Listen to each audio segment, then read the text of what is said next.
Voice, आज की आवाज।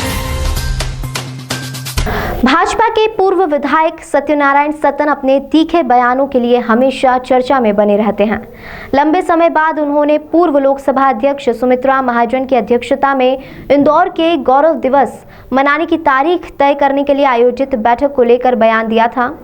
उन्होंने कहा था कि जब सब कुछ सरकार को ही तय करना है तो फिर बैठक बुलाने का क्या औचित्य है। इसके ठीक एक दिन बाद केंद्रीय मंत्री प्रहलाद पटेल उनके घर पहुंचे और सत्तन जी से आधे घंटे तक एकांत में चर्चा की। श्री पटेल ने सत्तन से आशीर्वाद भी लिया। प्रहलाद पटेल और सत्तन की इस मुलाकात के कई अर्थ लगाए जा रहे हैं। सत्तन और श्री पटेल की एक मुलाकात भी भाजपा के संगठन में काफी चर्चा है।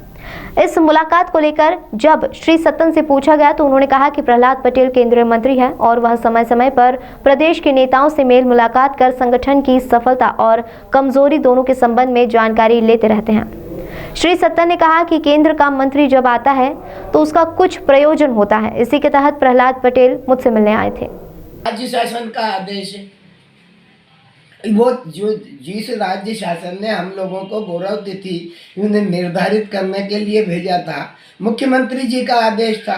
मुख्यमंत्री जी स्वयं ही गौरव तिथि यहाँ के नुमाइंदों को बिठा करके करने, उन्होंने 4 लोगों की कमेटी बना दी। ये पूर्ण रूपेण सरकारी है, तो फिर इतने सारे लोगों को बुला करके पृष्ठ पेषण करने की आवश्यकता क्या थी? जब तुम्हें कमेटी बनाना थी तो पहले ही बना करके भेज देते थे कि इंदौर के गौरव को निरूपित करने वाली एक तिथि हमें खोजना है। कोलंबस की तरह एक नए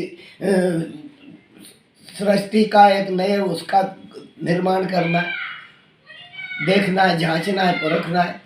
तो वहाँ पर बैठ के राज्य शासन नहीं कर सकता था।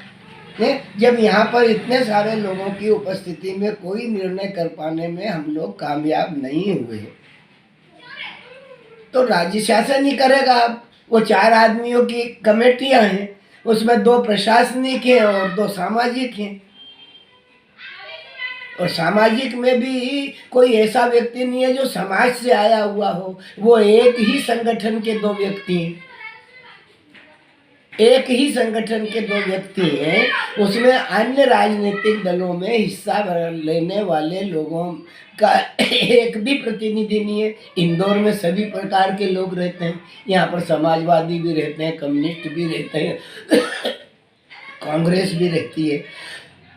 केवल भारतीय जनता पार्टी के ही लोग तो नहीं रहते यहाँ पर, क्योंकि हम चुनाव के मैदान में जाते हैं तो हमारे प्रतिद्वंदियों को भी मतदान प्राप्त होता है, उन्हें भी वोट मिलते हैं। तो सलाह की दृष्टि से जब हम किसी कर्म को करने के लिए निकलते हैं तो प्रजातंत्र की मूल भूमिका को ध्यान में रखते हुए उन अन्य लोगों के भी जो ऐसा जो सार्वजनिक सब्जेक्ट है उसमें उनकी सहभागिता होना भी नितांत अपेक्षित होता है।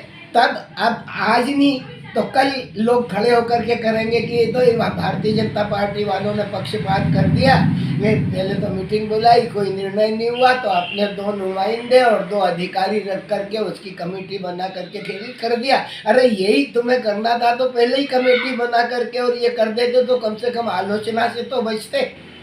लेकिन अब आलोचना भी मिलेगी और वही बात, वो आलोचना जो मिलेगी वो यही कहा जाएगा कि एक स्पॉट की तरह जो वस्त्र पर लग जाए तो उसको ऐसे ही कहा जाएगा कि अरे यार ये तो पहले से ही सुनिश्चित था।